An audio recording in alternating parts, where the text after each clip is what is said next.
कितनी जल्दी सो गई बे? ये साला यही तो गड़बड़ नहीं है तो एकदम झकास। ए कॉपी कॉपी कॉपी करता है। 3 घंटे बाद भी लक्ष्मी को कुछ नहीं हुआ रहता, वो फिर रहती ही भाई।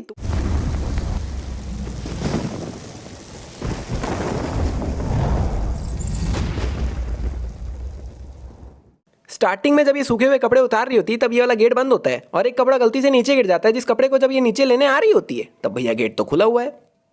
अभी दुपट्टे के बगल में डार्क ब्लू कलर के टी शर्ट जैसा कुछ टंगा हुआ है, लेकिन अगले ही पल भाई ये क्या प्रकट हुआ पड़ा है, वो टी शर्ट कहाँ गया? ये दुपट्टा पूरा का पूरा जमीन पे गिरा था, लेकिन जब ये इसे नीचे लेने आई तब पता नहीं इसके नीचे ये क्या बोलते हैं इसको, पता नहीं ये कहाँ से आ गया। अभी ऊपर के एंगल से दिखाने पे हरे टी शर्ट और इन दोनों के बीच में काफी ज्यादा गैप है, लेकिन अगले ही पल नीचे के एंगल से दिखाने पे भाई बगल में आ जाती, बगल में। ये बाबा अपनी जगह खड़े खड़े लोटा से पानी फेंकता है और एक बार आप देखो तो सही है खड़ा कहाँ है, मतलब भाई यहाँ बीच में ये खड़ा है और चारों तरफ लोग ही लोग खड़े हुए हैं, तो भाई पानी फेंका कहाँ है इसने? अभी आसिफ इस ग्लास को अच्छा खासा हिला रहा है, लेकिन इसके अंदर कुछ भी मिक्स नहीं हो रहा है और अंदर से कुछ भी नहीं गिर रहा है। लेकिन बाद में ग्लास को हल्का सा हिलाने से ग्लास के अंदर सब कुछ मिक्स हो जाता है और पूरा राख बाहर गिर जाता है। देखो इसमें पानी है, ये देखो। भाई लोटे में पानी था तो दीवार लाल कैसे हो गया? एक और केमिकल आता है, मिथाइल ऑरेंज। उसे दीवार पर पापा ने पहले ही लिख दिया था कि मैं चुरा लूं। जब पानी के साथ वो रिएक्ट होता है तो लाल रंग बन जाता है, खून नहीं होता है वो। तो यहाँ पे आसिफ का कहना है कि एक केमिकल आता है जिससे बाबा ने पहले ही दीवार पे लिख दिया था मैं चुड़ैलू, और इसीलिए वो लाल हो गया। यानी कि उस दीवार पे केमिकल था और उस पे पानी पड़ा, इसीलिए वो लाल हो गया। लेकिन भाई इस दीवार पे थोड़ी ना कुछ केमिकल वगैरह था, ये दीवार क्यों लाल हो गया? अभी ये 2 स्टंप एक साथ पकड़ा हुआ है अगल बगल में, लेकिन अगले ही पल एक स्टंप गायब हो गया। यहाँ पे आसिफ तीनों स्टंप्स को बैग में उल्टा रखता है, लेकिन जब घर जाके निकाल रहा होता है तब तीनों स्टंप सीधे पड़े हुए हैं, तीनों स्टंप तीनों। रश्मि अभी गेट के राइट में खड़ी है, लेकिन अगले ही पल गेट के लेफ्ट में आ जाती है। अभी एक स्टंप आसिफ के हाथ में और 2 स्टंप बैग में रखे हुए हैं, लेकिन बाद में जब दूसरा स्टंप धोने के लिए उठा रहा होता है तब भाई ये तो जमीन से उठा रहा है। अच्छा ठीक, सो जाओ। क्या हुआ? क्या कुछ नहीं, सो जाओ। अब ठीक है, सो जाओ। माजी माजी ये बस अपने बहू से मिलके जा ही रही होती है और 5 सेकंड में वापस से रोने की आवाजें आती है। तो क्या इसकी बहू को नहीं आई रोने की आवाज? नहीं चल ठीक है, पहले सोई होगी इसलिए पहले नहीं आई होगी आवाज, लेकिन अभी 5 सेकंड पहले तो अपनी सासू माँ से मिली है, ये 5 सेकंड में सो भी गई क्या वापस? कौन है? कौन रो रहा है? चल रोने की आवाज नहीं आई, लेकिन इसकी सास की आवाज भी नहीं आई क्या इसको? कितनी जल्दी सो गई बे?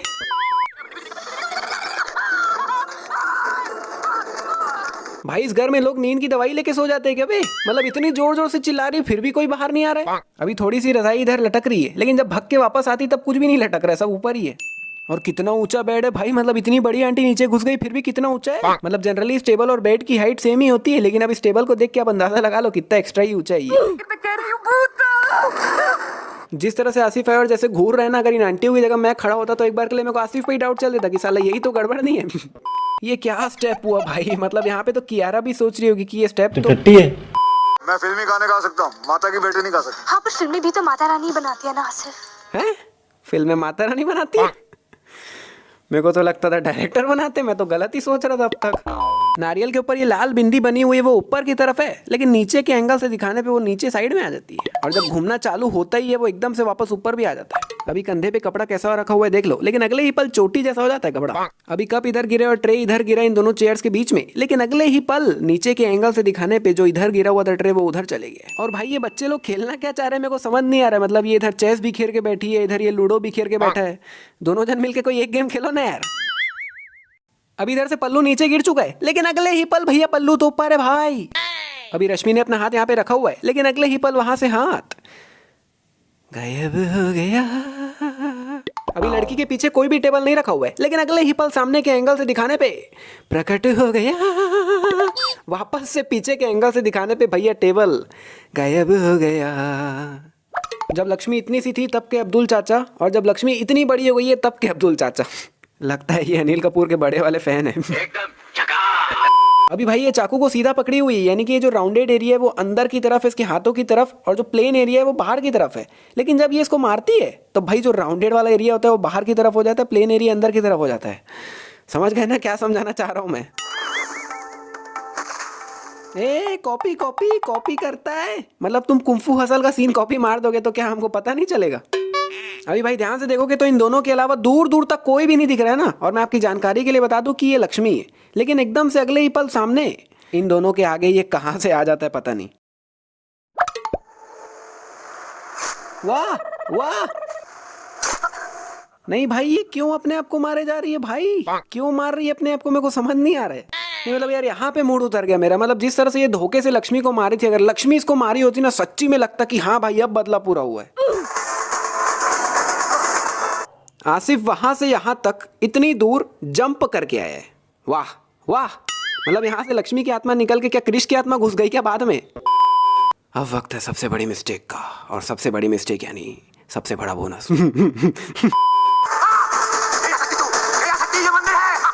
तो यहाँ पे लक्ष्मी मंदिर के अंदर नहीं जा पाती और ये मंदिर के अंदर जाके बैठ जाते हैं और एक तरह का टेंशन हो जाता है कि इसको बाहर कैसे निकाले। और लक्ष्मी काफी ज्यादा कोशिश करती है लेकिन फाइनली वो अंदर नहीं जा पाती। फिर इसके बाद ये दिमाग लगाती है कि मैं अंदर नहीं आ सकती तो क्या हुआ, आसिफ तो आ ही सकता है।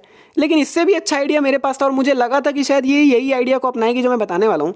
भाई लक्ष्मी अंदर नहीं आ सकती लेकिन ये लोग तो अंदर आ ही सकते हैं ना भाई। ये लोग चल ठीक है, आसिफ के अंदर लक्ष्मी की आत्मा है इसलिए ये दोनों अंदर नहीं जा पा रहे हैं, लेकिन भाई ये पीछे जो लोग इतने सारे लोग खड़े हैं ये लोग तो अंदर जा ही सकते हैं ना। नहीं मतलब मैंने मूवीज और सीरियल वगैरह में देखा है कि जिसके अंदर आत्मा होती है, ससुराल सिमर का मैं देखा था मैं वो अंदर नहीं जा पाती मंदिर के। लेकिन इन लोग के अंदर थोड़ी ना कोई आत्मा है। अगर इनमें से 4 लोग भी अंदर जाएंगे तो 10 सेकंड में बाहर है बंदा, उसको उठा के बाहर ले आएंगे। और अगर 10-20 लोग चले गए लेने तो बंदा तो अंदर ही हार मान जाएगा।